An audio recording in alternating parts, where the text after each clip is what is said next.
video, we're going to talk about converting between fractions, decimals, and percents. So we're going to start. This is Unit 2. We color orange. All right, number 1, converting a decimal to a percent. Pretty straightforward. All you need to do is move the decimal 2 places to the right every time. So if we're going from decimal to percent, we're moving 2 places to the right. So I'm 1.31, I move 2 places to the right, and I have a new decimal, and I end up with 131%. It is okay to have a decimal, a percent greater than 100 in this case. It's not a problem. So it's always 2 when you're moving from decimal to percent. Okay, number 2, going in the opposite direction. If we move the convert a percent to the decimal, we move the decimal 2 places to the left. So we just reverse the process. So if I'm starting here with 8%, my decimal's hiding here at the end. I'm going 2 places to the left, put a new decimal, and just like with scientific notation, I fill in any of the loops with zeros. So this is going to be 0.08. Number 3, converting a fraction to a decimal. We did this at the beginning of the year. We divide the numerator by the denominator. So this is the long division we reviewed so much at the beginning of the year. So 31 over 90 is 31 numerator divided by 79. And we're going to use long division. So the first number, the 31, goes inside. 79 goes outside.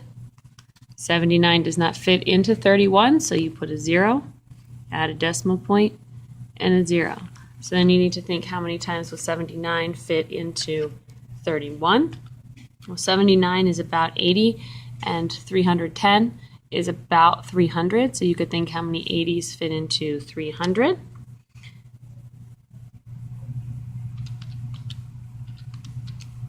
Okay, the answer would be 3. And then you multiply 3 times 79, so 79 times 3. 3 times 9 is 27.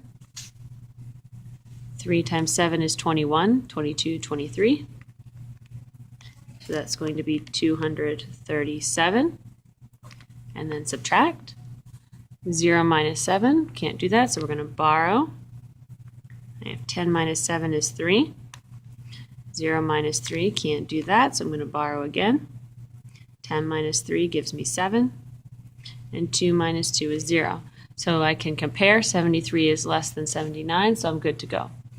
Add another 0. Okay, now I need to think how many 79s fit into 730. And that's going to be about 9. Remember, that has to be a 1-digit number, so can't write 10 here. 9 times 9, so I can multiply 79 times 9. 9 times 9 gives me 81. 7 times 9 is 63. 63 plus 8 is 71. So I have 711. And then I can subtract. So 1 minus 0, can't do that, so I'm going to borrow. 10 minus 1 is 9. And 2 minus 1 is 1. 7 minus 7 is 0. And I want to make sure I remember to bring up my decimal point.